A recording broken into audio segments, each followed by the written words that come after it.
Hey metalheads, Leone here, and you're listening to Sonic Perspectives. Love and Dio.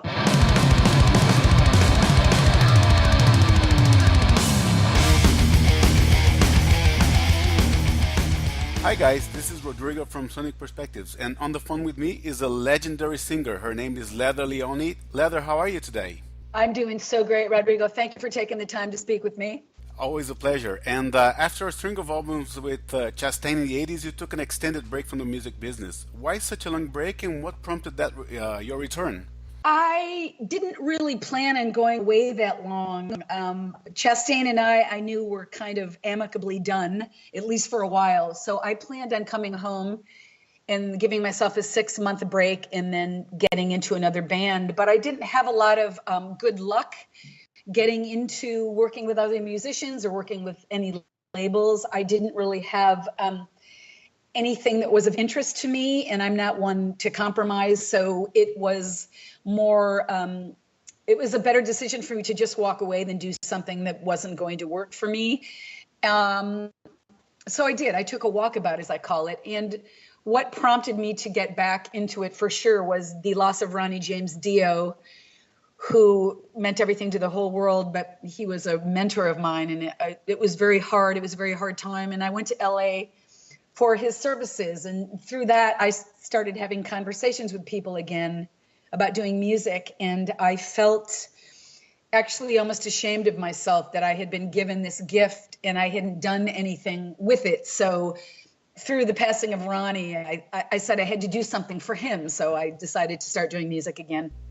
It's so cool that you're back, and you did a few albums with Chastain again since 2011, and now you're back with your solo band, right? How'd you put together the new band, and who's playing with you at the moment?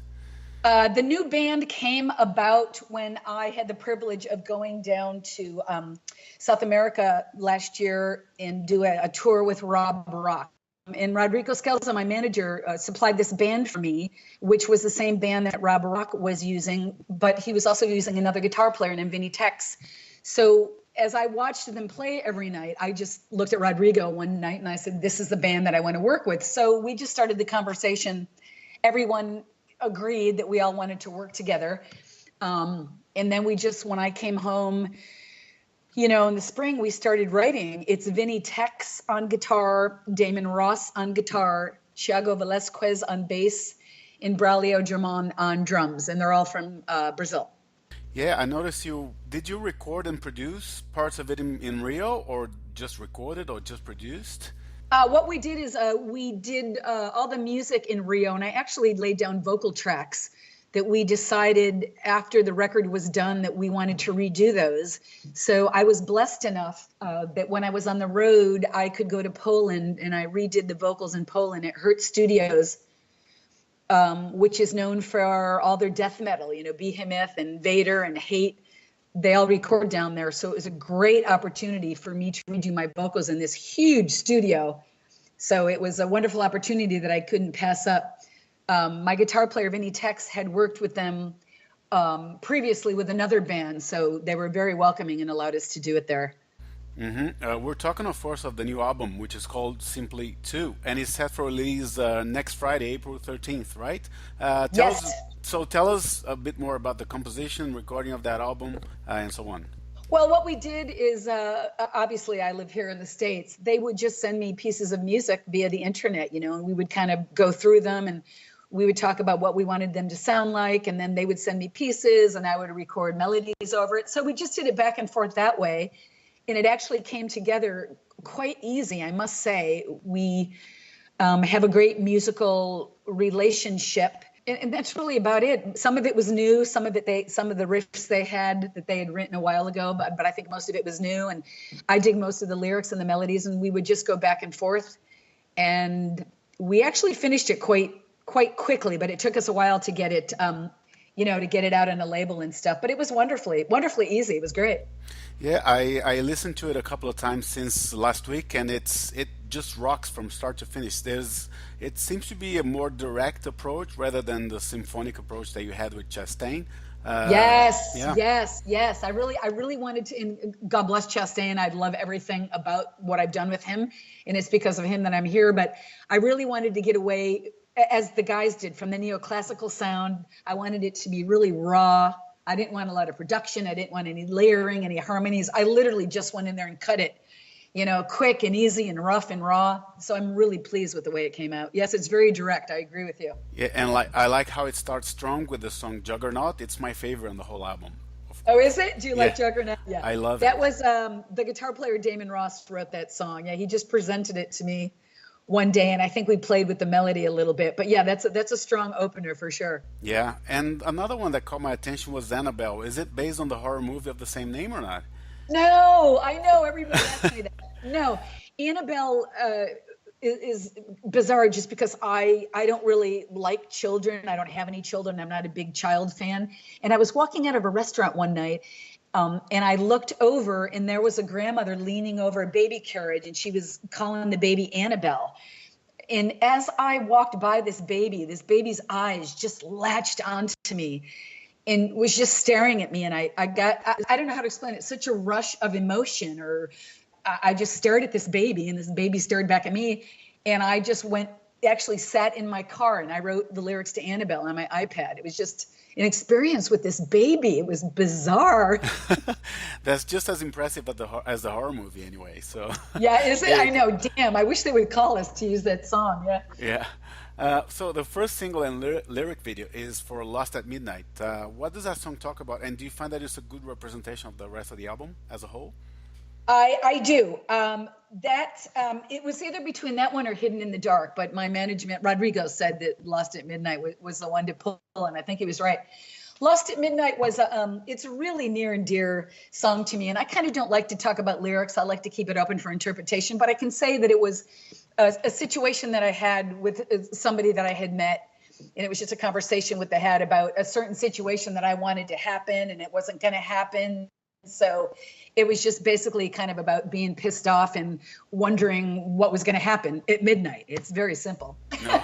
Okay, cool. You started at a time when there weren't many references of female metal singers. We had Doro Pesch, Lita Ford, Girl School. You can count them on one hand, basically. You must have felt like an outsider back then, right? Oh, no, I have never felt like an outsider, and I'm extremely bored by the gender issue, which I know will always come up, but no. None of us were like that. You can talk to any of the women that started back then. We were just out there doing our thing, man. We wanted to play with the big boys. No, not an outsider. I knew that I was good, and I knew that people listened to me. It wasn't because I had boobs. No. I've never felt like an outsider because when you give me a microphone and I start singing, I'm not an outsider. So never. Okay, I can tell actually from listening to you and from looking at those old videos and the new ones. Oh my God, you fit right in, of course. Thank you. Yeah. And one more thing about the album cover. It's a great cover. It looks sort of like Dio in there, and I noticed you have a new logo as well. Who designed that logo and the cover? The cover was, first of all, and I'm going to pronounce her name incorrectly, but the photographer was a friend of Rodrigo's, Luciano Pereira das Santos. She's a Brazilian photographer, and she took those photos, and we wanted her to make them dark and beautiful like that. And then the people that came up with the logo and everything was a graphics company in Brazil called Sledgehammer Graphics. And I believe the gentleman was Robert Melo, but it was Sledgehammer Graphics. And we just told them what we wanted, and they took over. I mean, I think that's such an incredible job, how haunting they made that look. I just wanted it to look, like haunting and castle-like, but they did a great job. Great job. It's dark. I mean, the color scheme is great as well, so I'm impressed. Yeah, and yes, they did a good job. Yeah. And having listened to the album, I gotta say your voice is still intact. It still sounds exactly the same as the mid '80s or early '90s. How do you take care of your voice? Well, it's wonderful that you say that because it's really not. But thank you. I do what everybody does. When I decided to get back into it, you as a vocalist, you have to practice all the time, which means, I try to do scales every night for an hour, and you do them very softly. It's not like you're out blowing full voice. I run like crazy. I drink water like crazy. I try to sleep like crazy. It's like any other muscle. You have to really take care of it. And of course, the older you get, it does get a little more difficult, but, muscle memory, I've been pretty blessed. Muscle memory, it came back pretty easy. Yeah, of course. And what do you feel is the main difference in the music industry from back in the day until now? Is there any major difference? To me, there's not, because it's still the same for me, Rodrigo. It's still so much hard work, and it's so not easy to deal with a bunch of people. It's just a labor of love each time you do it. I guess what's changed is that everything's on social media now. Anybody can put out records. It's harder to stand out. It's harder to draw a crowd. There's no place to really play anymore. There's not money to be made. So it's become more of a challenge. But, you know, you can still do it. Now anybody can do it. So I guess, you know, it's a double-edged sword. It's good and it's not good. Yeah. The other thing I noticed as well is, you know, as a veteran in the scene, you've seen metal come and go, be in and out of fashion. To what do you credit this staying power of this genre? Because it's always been there laying around, no matter what trends come up. You know, I love the way you say that. It's always been there laying around. I think it's way more difficult in this country, in the U.S. I remember seeing an interview where Dio was saying that America had become the land of American Idol, which is kind of what it became. You know, you were on TV and all of a sudden you were selling 1 million records. But, you know, in every other place, I don't think metal has ever gone away. I mean, Europe and South America, it's incredible. Those people are singing songs to me that were written in 1983, and they're singing them to me. I don't know, maybe the older the country, the more they hold on to the older values. I don't know. But the U.S. is really changing. There's a lot more festivals that are popping up. I think maybe the U.S., you know, it's more of a business here. Well, it's always been a business, but it's more about money here. But yeah, outside of the U.S., it's insane. Metal has always been lying around. It's never gone anywhere, for God's sake, over there. But, you know, everything's a circle, Rodrigo. Everything goes around. And it's nice to be part of the upswing for once instead of the downswing. Of course, yeah. And when you started, did you have any female singers as a reference, or did you, because your main influence that's palpable is Ronnie James Dio, of course, and you were often compared to Bruce Dickinson and Rob Halford, but did you have any other role models to start with? I remember when I was very young, somebody turned me on to Dreamboat Annie. I don't know, when I was in high school, somebody turned me on to Ann Wilson, to Heart, and I can remember being quite blown away by her. But she's really the only one that I listened to. Of course, when I was really young, I listened to Stevie Nicks. And again, I don't do that genre. It's anybody who had power to me. And, you know, once I heard Dio and Dickinson, I mean, there was just a sense of power. But I would say Annie Wilson has always been in the back of my mind. You know, she was such a rocker, one of the first probably huge rocker metal girls. So, yeah, Annie Wilson for sure. Yeah, she's great. Have you seen her do the Led Zeppelin songs? Oh, my God, it's jaw-dropping. Oh, my God, she does it better than Zeppelin, yeah. Of course, yeah. And what are the touring plans for Leather right now, for your solo band? I noticed your set list also includes a handful of songs from the classic Chastain era, like Voice of the Corpse. Oh, of course, Rodrigo. I'll never get away with that, and that's okay. We are planning a North American tour, which I was just told the dates are coming soon, and I don't know where the first show is, but I was told the first show is going to be 9/25, September 25th. I know they're trying to get us out for a couple months. I don't have anything definite to tell you, but I can tell you we will be touring at the end of this year, yeah. I live here in Toronto, and hopefully you get a stop over here, and then we can catch up. Yeah. I can tell you that there's conversation going on in Canada for sure.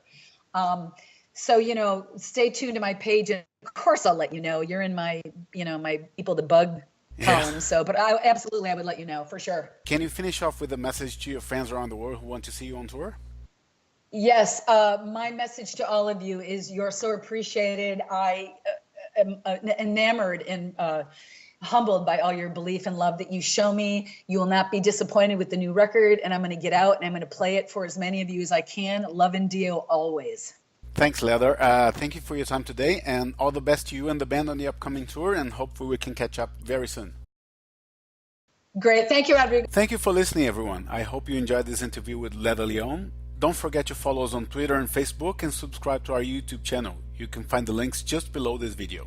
And stay tuned for more news here at Sonic Perspectives. I'll finish off with the song Juggernaut from Leather Leone's upcoming album. Bye-bye.